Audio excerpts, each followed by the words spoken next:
Nongeye kubaha ikaze mwese bakunzi ba Emmy Media TV. By'umwihariko mwe mwamaze gukanda subscribe ndetse namwe mutarayikora ndabashishikariza kuyikora. Uyu munsi tugiye kuganira ku bintu 10 bituma abantu bakugirira ishyari. Ese wigeze wibaza impamvu abantu bakugirira ishyari?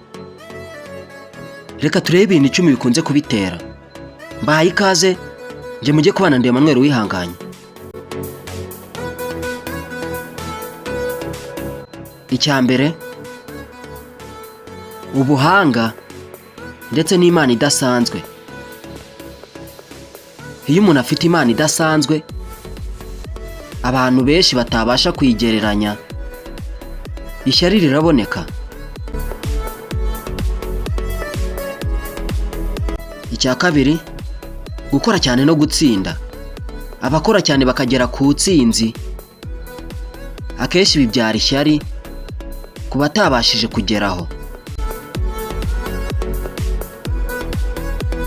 Icya gatatu, kugaragara neza. Imyambarire, kwiyitaho no kwigirira icyizere. Ibi bituma abandi bantu bumva batishimye. Icya kane, kuba ufite umutungo cyangwa resources nk'amafaranga, connection cyangwa ibikoresho bikomeye. Ibi bituma abandi bantu bumva batakwigereranyaho, ibyo bikazamura ishyari muri bo. Icya gatanu, kuba wubashywe n'abantu. Iyo abantu bagukunda kandi bakakubaha, hari abumva bahise bakugirira ishyari, bakumva bashaka kumera nkawe.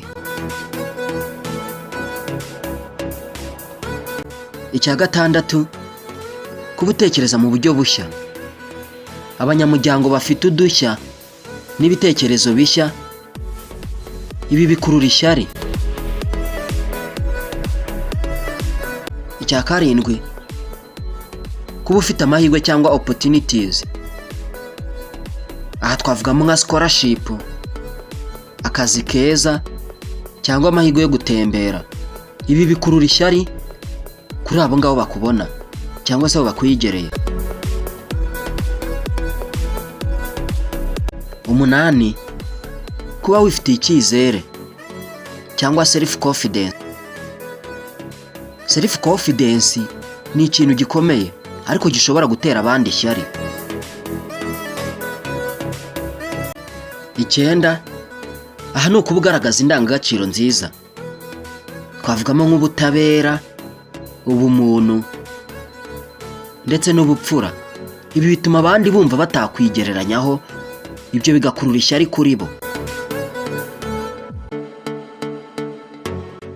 Nk'aho ibyo bidahagije, kuba ugaragaza iterambere rihoraho, consistency mu bikorwa byawe, bituma abandi babona uri imbere, bikabatera ishyari. Dusoza, ishyari si ikosa ryawe, ahubwo ni ikimenyetso cy'uko hari ikintu gikomeye uri gukora. Komeza inzira yawe kandi ntiwibagirwe gukanda subscribe kuri Emmy Media TV kugira ngo ahabwe ibindi bitekerezo byubaka. Ndabashimiye, jye Emmanuel wihanganye. Hasta la vista, naho ubutaha.